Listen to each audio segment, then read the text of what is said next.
Olá, estamos começando mais um programa Society desta semana e eu tenho uma convidada muito especial, é Sônia Lenco Atucci, como nós costumamos chamar, e ela é psicóloga do programa também, porque todas as dúvidas que a gente tem, eu sempre tenho procurado conversar com a Atucci, para ela tentar nos orientar, dar pelo menos um caminho a seguir. Atucci, é um prazer muito grande recebê-lo no programa Society.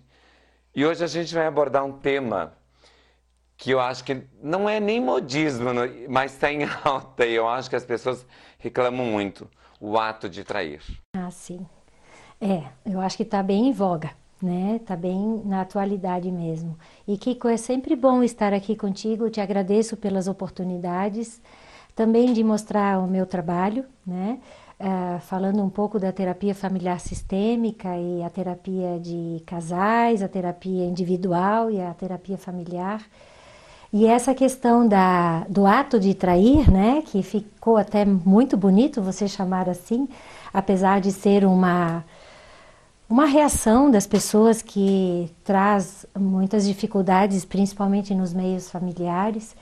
E muito se falou que geralmente era o homem quem traía mais que as mulheres, né? Mas na atualidade as mulheres estão traindo muito também, né?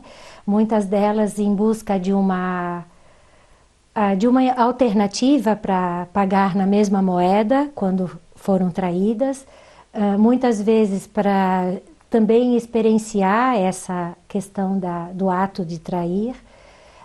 E aquilo que antes virou mito e que era mais ou menos parte do homem fazer, a mulher passou a fazer também, né? Então aí que tem digamos, uma mudança muito significativa na atualidade, comparando com o histórico da vida do homem até no planeta. Mas, Tucci, o ato ai, porque você me traiu, eu vou te trair, é uma vingança isso? Você vê como uma vingança ou uma provocação? Porque você pode, eu também posso. Muitas vezes eu já escutei, né, pessoas falando como uma vingança. Se ele fez, eu vou fazer também. Só que aí entra, muitas vezes, a pessoa que trai diante deste olhar, dessa concepção, acaba entrando numa dificuldade emocional porque às vezes não tem índole suficiente para isso. Porque o ato de traição, ele vem muitas vezes se construindo ao longo da construção de uma pessoa, né? Por exemplo, o que a gente enfoca muito na terapia familiar sistêmica? Os padrões de funcionamento dos pais, eles acabam sendo uma referência muito grande para os filhos, né?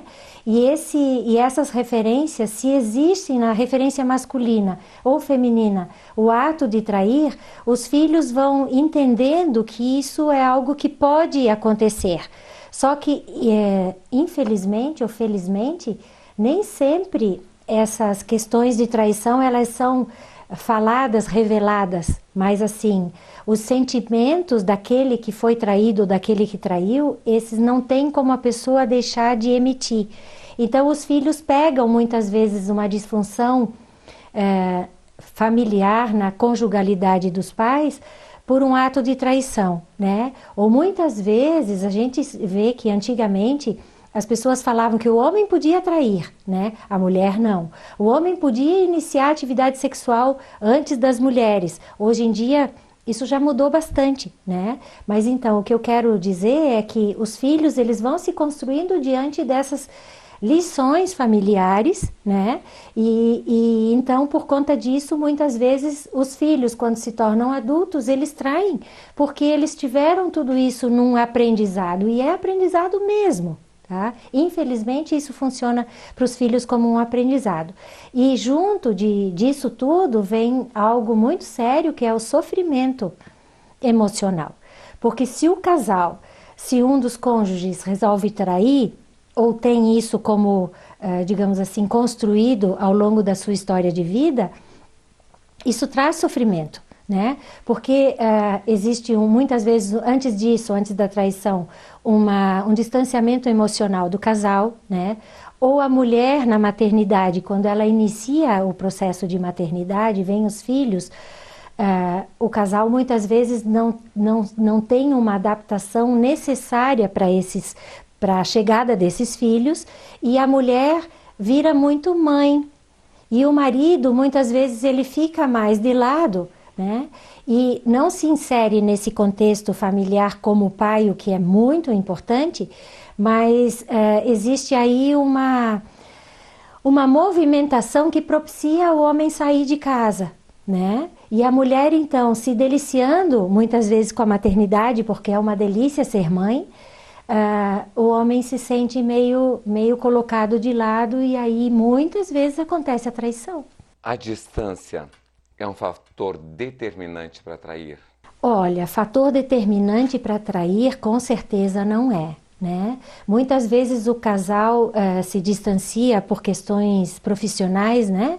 O homem vai trabalhar em outra cidade, ou a mulher muitas vezes viaja com muita frequência, mas é sempre bom pensar a forma como este casal se relaciona, né? Se é um relacionamento funcional, se é um relacionamento harmônico, estável, e que existe o amor muito bem estabelecido, a distância ela não vai fazer com que esse casal possa, um dos cônjuges, passar a trair, né?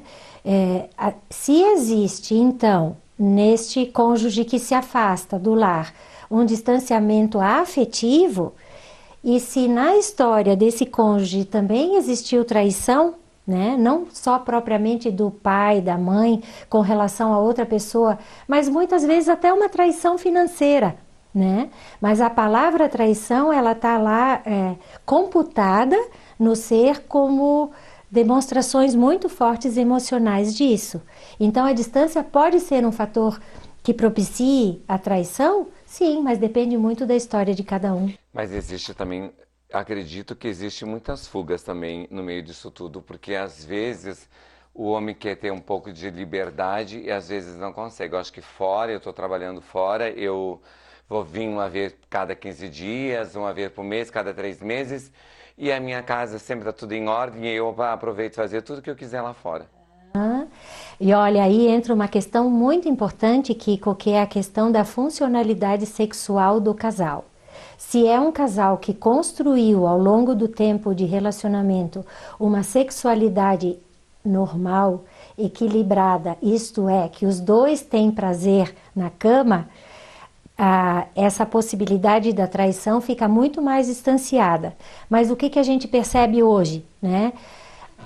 Falar sobre sexo com as famílias ainda é muito delicado, principalmente os pais quando vão tratar de sexualidade com crianças na puberdade ou na adolescência. Existem muitos tabus ainda, né? Então, se existe tabu de falar com um filho sobre sexualidade, existe tabu na sexualidade do casal. Pode ser uma conjugalidade ou uma sexualidade disfuncional, né?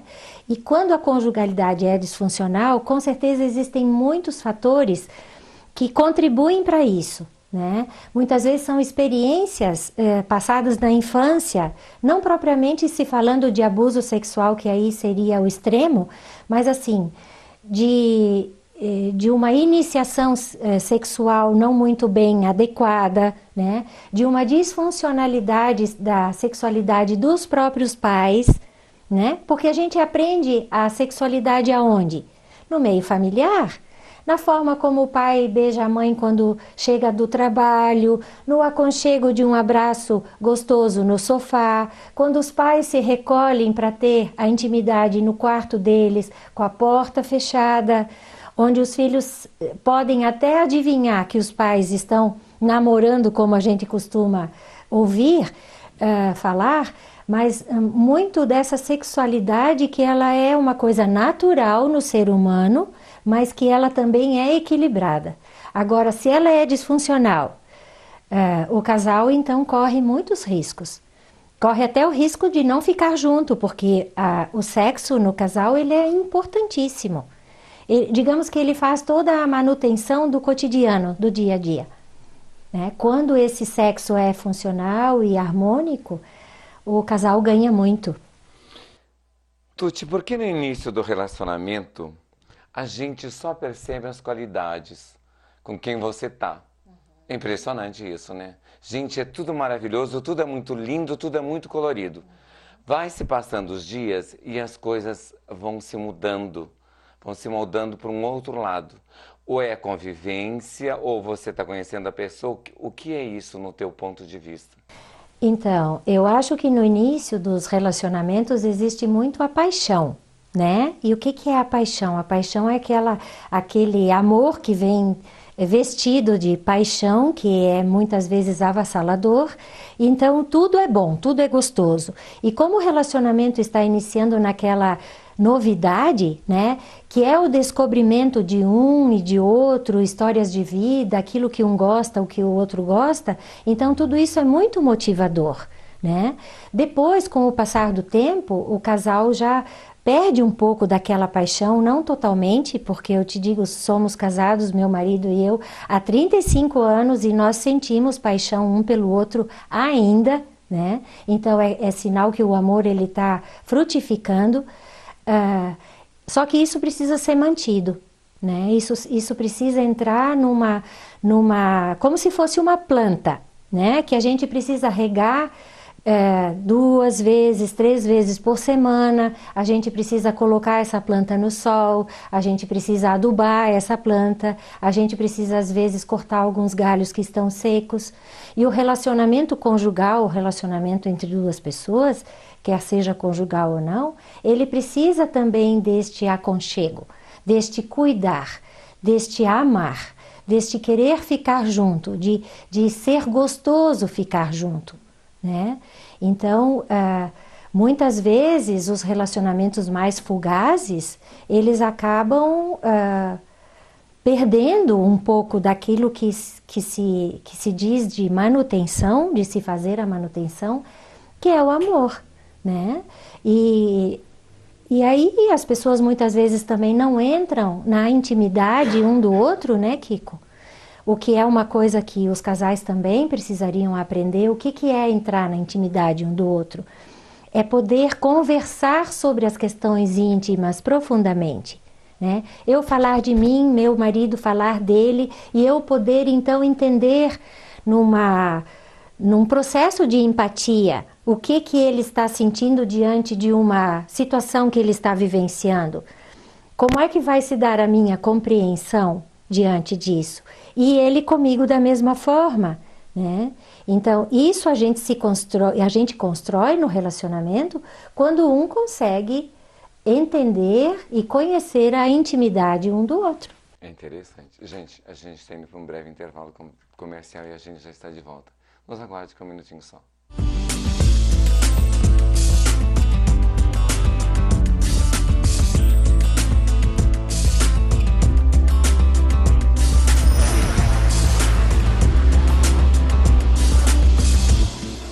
Gente, estamos de volta com o segundo bloco. A minha convidada é a Tuti, é psicóloga, minha amiga, que eu tenho o maior carinho. Todos os convites que eu tenho pedido, Tuti, por favor, você nos oriente, nos dê uma dica. A Tuti está presente. Obrigado pelo carinho que você tem pelo programa, pelo Canal 21, Tuti. E eu gostaria que você falasse para mim assim, ó, o ato de mentir, a cegueira e a traição, aonde eu, por ter dinheiro, de repente eu só vou ficar com uma pessoa, eu posso ser espancado, eu posso ser maltratado, prejudicado em todos os lados, mas às vezes eu não vou me separar porque a pessoa que está comigo vai me dar segurança, me dá... Acontece muito, a gente vê muito isso. E ou tem status, ou tem poder. Então eu não quero me desfazer, me desvincular disso tudo. E eu tenho uma pessoa que me inferniza a vida inteira, mas me dá todo esse prazer, sabe? Como você vê isso, Tuti? Eu acho que quando você enfoca o mentir ou esconder, né, é que eu entendo como negar, né? E o que também vem envolto na traição, eu penso que muitos relacionamentos, infelizmente, ainda hoje eles são construídos em bases que não são sólidas, né? Eu entendo a mentira como algo bem difícil digamos assim, que a mentira atuando num relacionamento amoroso, ela não traz estrutura emocional para esse casal nunca, né? Por quê? Porque você não vai nunca conseguir entrar na intimidade um do outro se um mente, né? E o ato de mentir é outra questão bem interessante. Muitas vezes a gente pega no consultório casos, o meu filho mente, né? E a gente começa a trabalhar com a família e tal, e quais são as situações que este filho passa a mentir.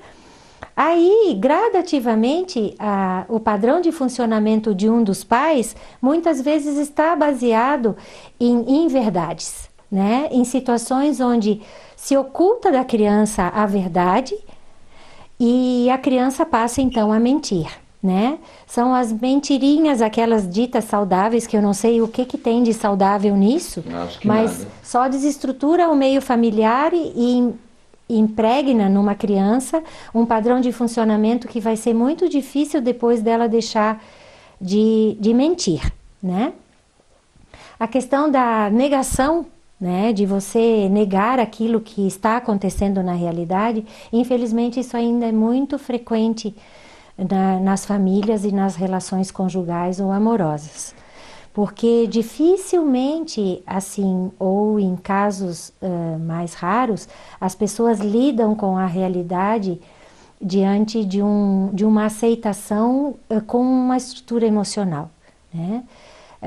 A negação muitas vezes faz com que a pessoa demore muito tempo para entender que o casal está passando por uma fase difícil relacional. Mas então, é por que toda essa parte de fugir, Tuti? Então, ou eu vou buscar alguém, porque se eu estou com dificuldade em vez de resolver o meu problema dentro de casa, com a minha esposa, com o meu esposo, o ato de eu fugir para atrair é porque realmente as coisas não estão bem dentro de casa e eu que estou o dia inteiro dentro da minha casa, eu não enxergo, eu não consigo ver isso. Muitas vezes a situação relacional está tão difícil, né, que a mulher, ela, digamos assim, ela convoca os próprios membros da família para suprir muitas vezes a ausência do marido, ou do companheiro, ou do namorado, né? Isso é muito interessante porque atrás de todas as dificuldades emocionais, infelizmente, tem algumas pessoas que têm ganhos emocionais. Tá? Então, muitas vezes é muito mais fácil ficar em casa com um grupo de amigos do que ficar olhando para o marido e ver que ele não está bem, né? Ao invés dessas pessoas conversarem, procurarem entender o que acontece no momento, né? É mais fácil sair, né? Muitas vezes se escuta, eu vou hoje para a balada porque eu não aguento mais a minha casa. A minha casa está um caos, né? Está um caos por quê? Porque permitem que o caos se estabeleça. Dificilmente os casais falam sobre o caos, mas por que esse caos está do jeito que está? Né? O que cada um contribuiu para que esse caos se estabelecesse no meio familiar, no meio relacional? Né? Então fugir é mais fácil, só que assim não se foge dos problemas emocionais. Se eles hoje, o casal ou a família não consegue falar sobre esses problemas, no futuro esses problemas virão de outra forma. Se não é o casal que resolve a disfunção conjugal, muitas vezes os filhos passam a ter sintomas e aí são os filhos que levam a família para a terapia, né? É uma agressão na escola, é um fracasso escolar, né? É a forma como o filho se manifesta diante da dificuldade relacional familiar, da dificuldade relacional conjugal. Tuti, entre o ciúme e o zelo, o senso comum à cultura brasileira, os parceiros se veem na obrigação de demonstrar ciúmes como prova de amor. Então daí a mulher olha para o lado, o marido está com ciúme, ou se olha para o outro lado, aí há um desvio. Até onde o ciúme é a prova de amor? Olha, eu acho que esse é considerado um grande mito, né? Tem muitas pessoas que eu já ouvi várias vezes no consultório falarem sobre isso. Não, mas o ciúme é importante, porque o ciúme é uma prova de amor. Só que a gente não pode confundir ciúme com zelo, né? Eu ter esse cuidado com o outro, isso não quer dizer que eu precise ter ciúme com relação ao meu cônjuge, por exemplo. Não. O ciúme, ele é algo que nos remete à posse. É algo possessivo. Você é meu, você me pertence. Ninguém pertence a ninguém. Então, essa questão de ter que ciúme é uma prova de amor, isso é considerado mito. Inclusive, Kiko, eu dei uma olhada numa dissertação de mestrado do psicólogo Tiago de Almeida, da Universidade de São Paulo, e ele estudou o comportamento de casais paulistas justamente no que concerne a ciúme e no que concerne a infidelidade, né? O ciúme, ele muitas vezes ele propicia, infelizmente, as pessoas serem infiéis, né? Porque inclusive esse psicólogo tentou mensurar a profecia autorrealizadora, que o que é isso? É aquilo que você imagina que vai acontecer, até o dia que realmente acontece. E aí, nesse ínterim, nesse meio, o que acontece? Se o casal está num momento de dificuldade relacional, emocional, o casal está distanciado, né, um do outro, então é natural que, digamos assim, natural entre aspas, um vai despertar no outro o ciúme, porque, se não está se relacionando sexualmente comigo, deve estar se relacionando sexualmente com outra pessoa. Muitas vezes surge essa dúvida. Sim, como a minha mulher não me procura? Deve estar transando com outro, né? E são os absurdos que a fantasia leva a pessoa a pensar, até que realmente alguma coisa venha acontecer, como que de repente o homem começa a se encantar pela colega de trabalho, a colega de trabalho se encanta pelo homem, ou a mulher se encanta pelo colega de trabalho, e assim o casal abre a possibilidade para que muitas vezes a traição aconteça. Porque ao invés de resolver uma situação, Kiko, muitas vezes se empurra com a barriga. E é sério isso, né? É sério. É muito sério. Tuti, por que a homossexualidade entre homens e mulheres está em evidência hoje? Olha, é interessante pensar sobre isso. Isso. É bom a gente conversar e debater, porque muitas vezes a gente só vê na casa dos outros, e às vezes nós temos problema dentro da casa da gente, e é mais fácil a gente apontar para o fulano, para a Maria, para o ciclano. Eu tenho acompanhado isso. Sim. E eu vi e acompanhei muitos pais, porque isso jamais, com meu filho, jamais isso não sei o quê. Hoje estão passando por uma montoeira de problemas, por vários problemas, e não sabem como agir, porque se calaram perante isso. Mas, meu Deus, gente, é um ser humano. Sim, e está fazendo uma escolha sexual, né? Só que o que geralmente acontece, Kiko, dentre vários outros fatores que a gente pode estar falando, é o mecanismo de defesa da negação. É como tu falou, a filha da vizinha pode ser homossexual, mas a minha filha nem pensar. Nunca. Então, a primeira coisa que a família faz é a negação, né? Muitas vezes, pela dificuldade de comunicação no meio familiar, a família vai enrustindo as dificuldades, não falando sobre elas, a comunicação fica entroncada e essas questões da homossexualidade elas vão sendo aparentemente ocultadas. O que a gente pode falar um pouco sobre isso? Que a mãe é a pessoa muito determinante na questão da homossexualidade. Por quê?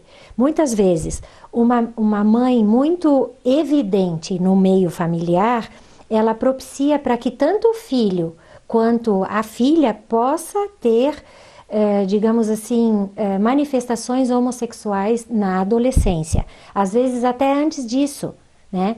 Filhos que vestem roupa das mães, filhos que muitas vezes pedem para a mãe usar determinada roupa, como se aquilo fosse uma coisa assim muito, muito importante para o filho. Se o filho vê a mãe de tênis, diz, ui, tu vai sair assim, não permite, quer que a mãe fique andando no salto. É como se fosse uma projeção daquilo que ele gostaria de ser, ele projeta na mãe, né? Muitas vezes acontece isso. E hoje, quais são as notícias que a gente tem? Como a sexualidade ela está despertando nos jovens cada vez mais cedo, né? E aí está um grande cuidado das famílias, né, Kiko?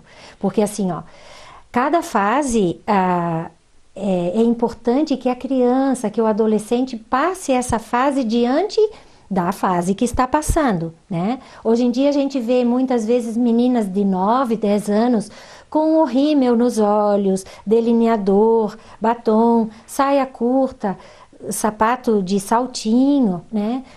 E o que as famílias fazem? Às vezes as famílias não se dão conta que isso já vai por aí também iniciando a sexualidade, né? Mas é bem precoce também, É né, muito Tuti? precoce, está cada vez mais precoce, porque a mídia também é o grande fornecedor dessas novidades, né? Então a mídia insere, é a menina que quer dançar como uma cantora que gosta, então ela passa a se vestir meio parecido com aquilo, e a família, ao invés de lembrá-la que ela ainda é uma criança, a família estimula muitas vezes, e infelizmente algumas famílias estimulam.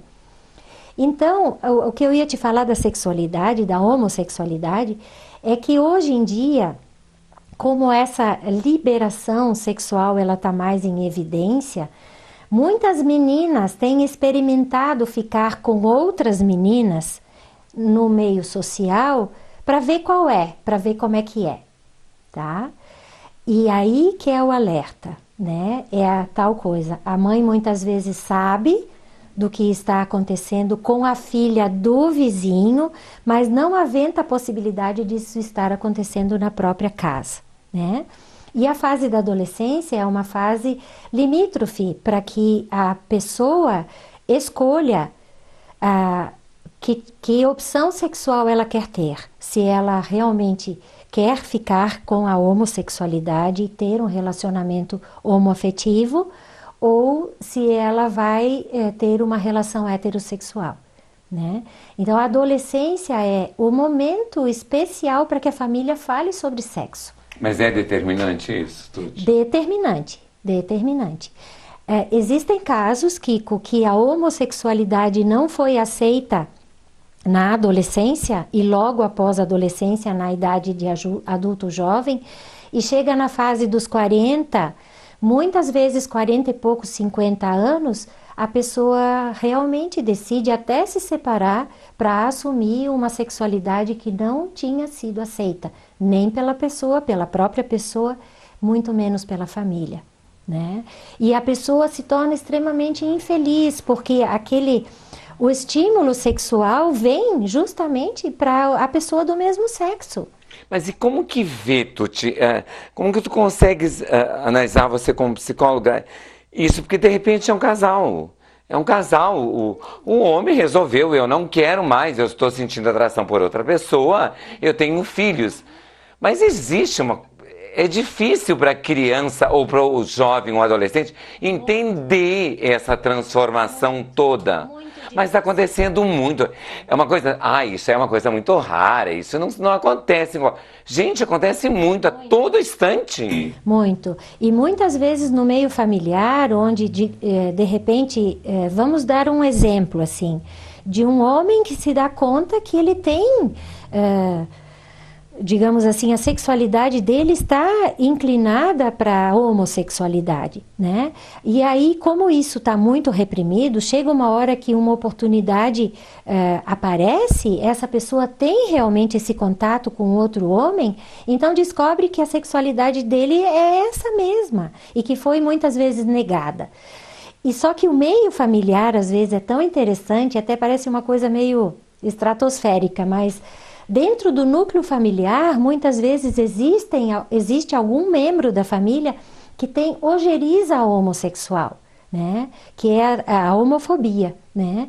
E aí mal se dá conta este membro de que realmente o pai tem desejos homossexuais, né? Isso tudo, Kiko, porque as pessoas não conseguem trabalhar abertamente a sexualidade na família. Mas eu acho assim, Tuti, tem umas coisas que vêm muito de casa e eu acho assim, ó, por a pessoa ser um pouquinho mais educada, ou ser educada, ou ela fala com um jeito um pouquinho mais afeminado, isso não quer dizer que uma pessoa seja homossexual, que ela vai partir para o outro lado. Então existe, no meio disso tudo, um pré-julgamento, existe um massacre em cima disso, que às vezes, gente, coitado do ser humano, né? Pessoa que está passando por isso, não é fácil. Justamente é na inserção desse preconceito, Kiko, que as pessoas se bloqueiam no intuito de poder imaginar o que faz o outro feliz. Muitas vezes, se vem um adolescente para o consultório, até uma criança, um menino, por exemplo, com muitos trejeitos femininos, eu sempre tento observar o meio familiar ou no meio familiar o que isso está evidente. Né? Às vezes é uma aproximação e uma vinculação excessiva com esta mãe, às vezes é um pai que está um pouco ausente do meio familiar, ou em famílias de casais separados, onde o pai fica mais resguardado desta companhia para este filho, e a gente sabe que diante da construção de uma pessoa, existem várias fases onde a família precisa estar interagindo com essa criança de uma forma muito homogênea. Digamos que seria 50% de responsabilidade do pai e 50% da mãe. Na condução de um filho, na construção de um filho, isso quer dizer no banho, na troca de fralda, na brincadeira, levar para passear, conversar, falar os pais sobre suas próprias experiências com esses filhos, para que essa condução desta criança ou deste adolescente seja tanto de responsabilidade do pai quanto de responsabilidade da mãe. E às vezes a gente percebe que essa questão está desequilibrada. Né? A mãe tem uma evidência muito grande nesta casa. Mas o pai de ajuda também, né? Mas quando tem dificuldade. Sim, mesmo. E que outra coisa, quando às vezes a gente encontra casos de rigidez muito fortes na família, né? Onde o pai é uma pessoa muito dominadora, muito centralizadora e uma pessoa muito rígida, digamos que fica tudo muito mais difícil, porque a posição do pai muito firmemente estabelecida e a posição da mãe no intuito de estar contrabalançando um pouco toda essa rigidez. Né? Então, para quem a criança fica mais evidente? O pai, no sentido de ser uma pessoa muito rígida, mas a mãe, no sentido de estar tentando mesclar isso um pouco. Então, as referências são muito estabelecidas e isso fica difícil para o filho. Mas hoje a gente tem, graças a Deus, as pessoas têm um acesso muito grande de lei, está dando a televisão a cada instante. Eu acho que tem uma maneira de você não ficar mais tão bitolado a ver só uma direção. Hoje está expandindo um pouquinho mais. Gente, a gente indo para um breve intervalo comercial e a gente já está de volta. Nos aguarde com um minutinho só.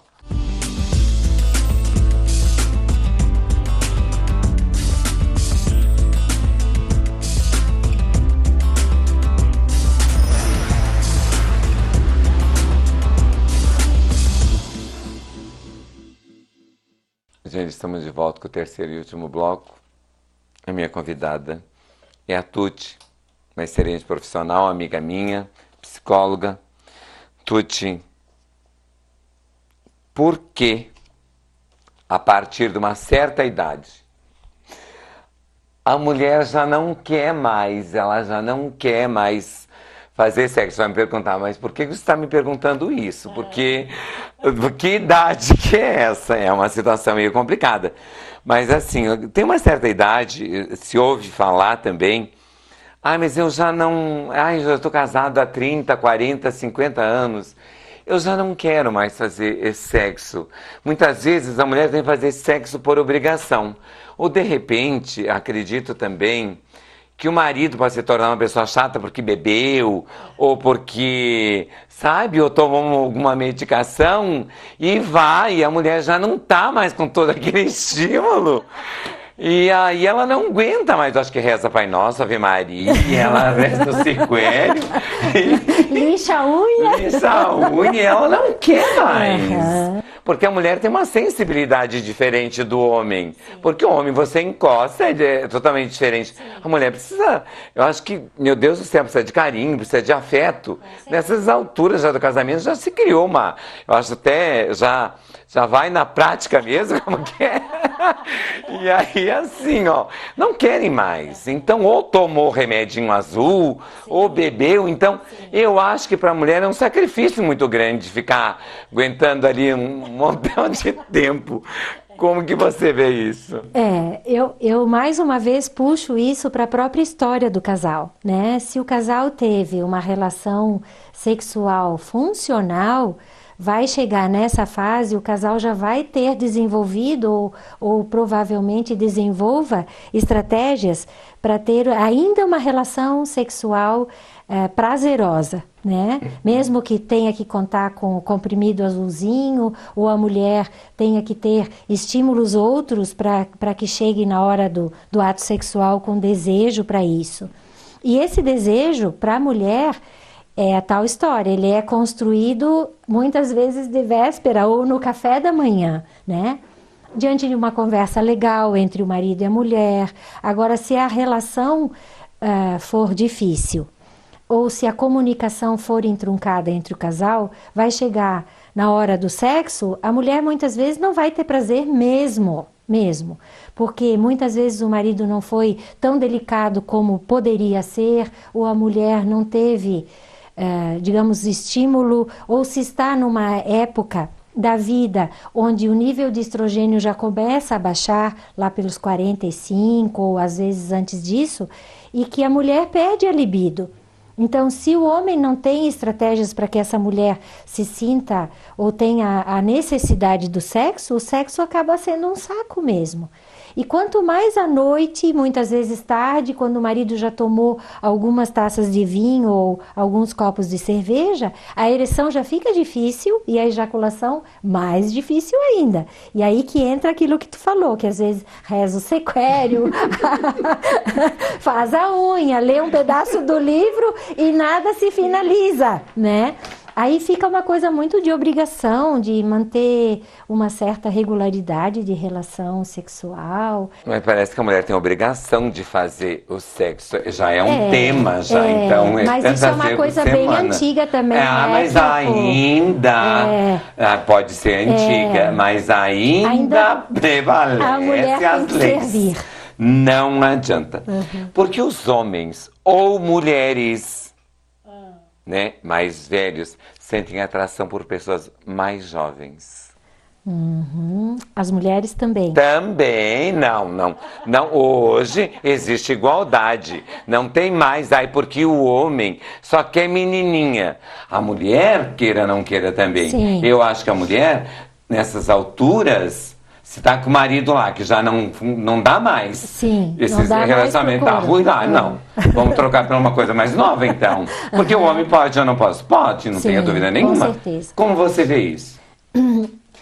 E outra questão que tem nessa questão da escolha do parceiro ou do companheiro mais jovem, muitas vezes é pela beleza, inclusive física, que as mulheres...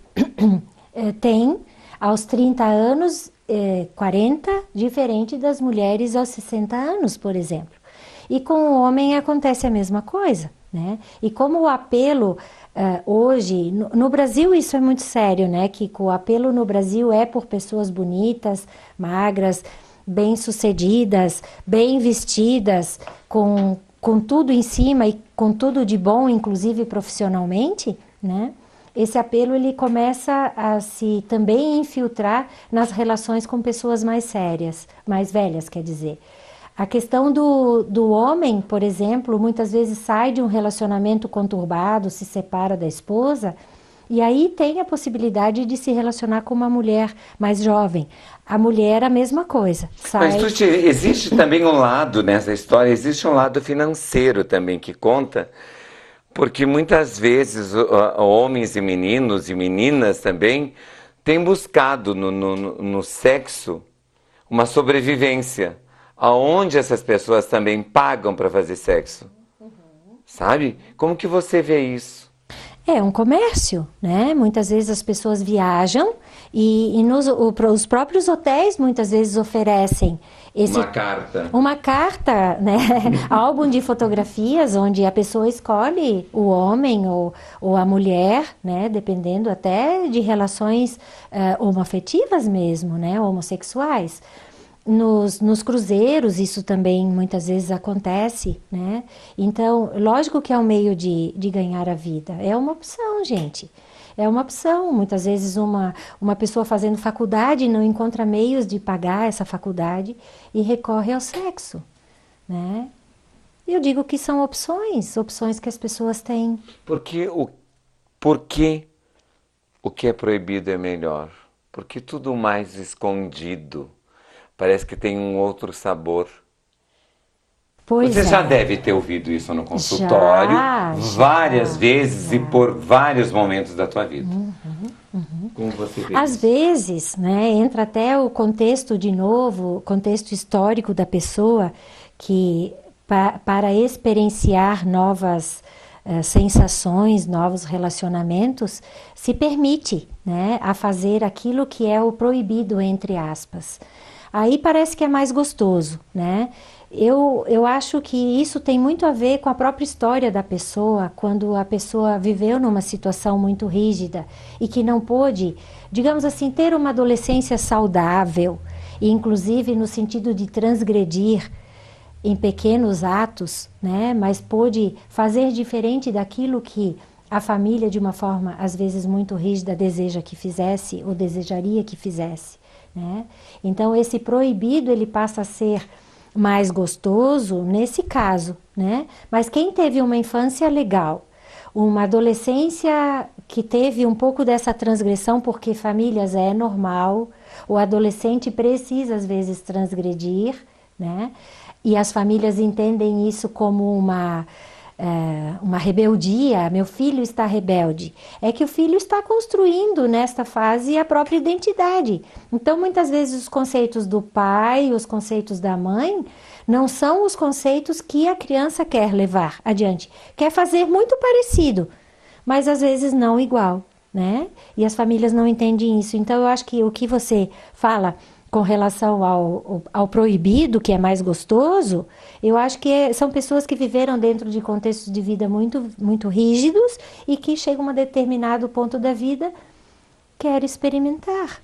Tuti, por que um homem divorciado ou viúvo que tem filhos e arranja uma parceira nova e vai conviver?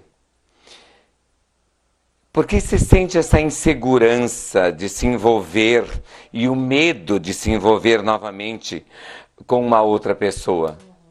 Ou é pelos filhos, como você vê isso? Por uma relação que foi frustrada, uma relação Isso. que não deu certo, né? É. Eu acho que aí nessa questão dá para a gente inserir o medo de perda, né? O que é uma coisa muito séria nas pessoas, né? De um modo geral. Não é só perda por morte, mas é perda por aquilo que já não acontece mais, um relacionamento que terminou, uma constatação de que algo não deu certo. E muitas vezes para iniciar um novo relacionamento, quer dizer, em todas as vezes se carrega as experiências anteriores, né? E como muitas vezes as experiências anteriores elas foram frustrantes, né? A pessoa tem medo de ter novas experiências. Mas o que é mais comum, pelo menos diante daquilo que eu constato, é mais comum que o homem divorciado procure uma nova companheira. Muitas vezes a mulher fica um tempo sozinha, né? Com relacionamentos até mais esporádicos, mas casamento mesmo, o que eu vejo são os homens mais que procuram, né?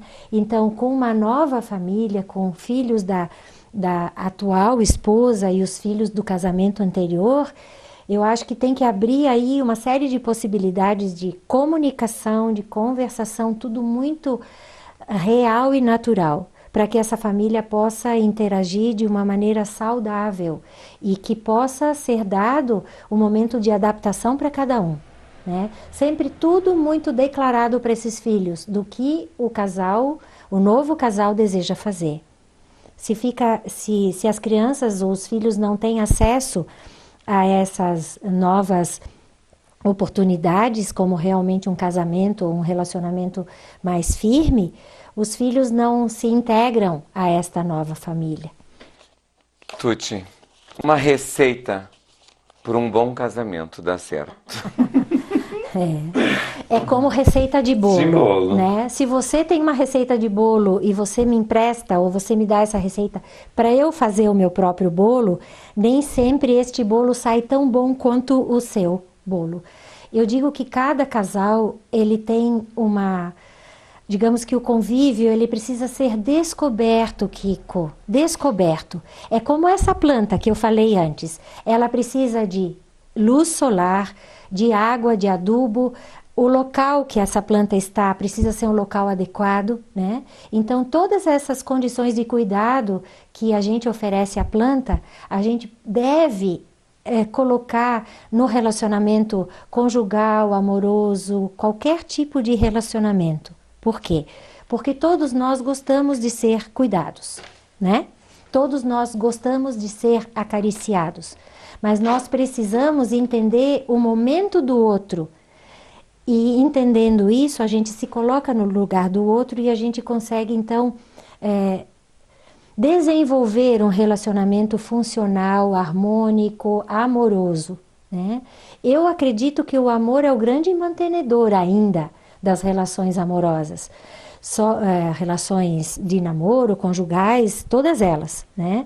Mas muitas vezes, para você se entregar ao outro, muitas vezes não é possível. Justamente com o medo das relações frustradas anteriores, medo de perda, medo de que esse relacionamento não vá dar certo. Por que eu vou me entregar tanto se de repente esse relacionamento não vai dar certo? Aí o relacionamento não dá certo mesmo, porque precisa haver a entrega dos dois lados, gente, dos dois lados. Gente, a gente está terminando o programa de hoje. Eu tenho que agradecer muito a Tuti por esse carinho que ela tem com a gente. E eu gostaria de agradecer os meus patrocinadores, porque sem vocês a gente não estaria aqui, nesse momento bem especial, esclarecedor.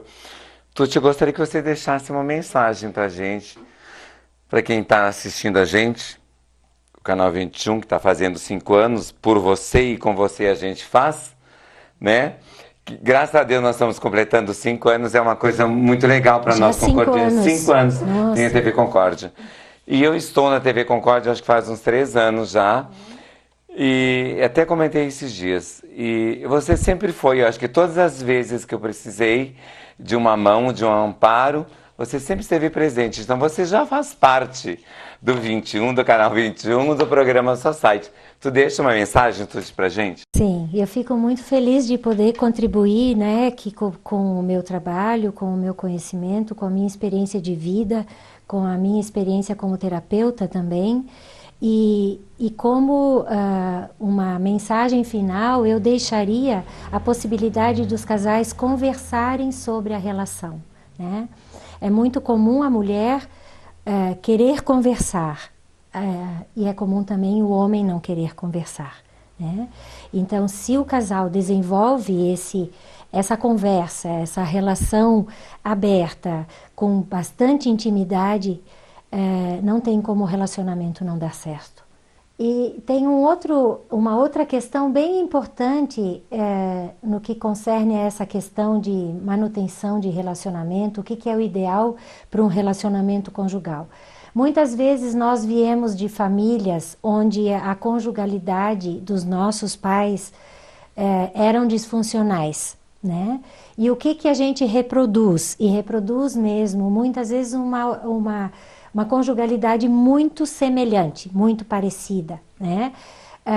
A terapia de casal, ela ajuda a identificar essas conjugalidades disfuncionais para que esse novo casal possa construir, isso é bem possível, gente, uma conjugalidade diferente, né? Com relacionamento homem e mulher, ou até homossexual, com certeza, de uma maneira diferente, né?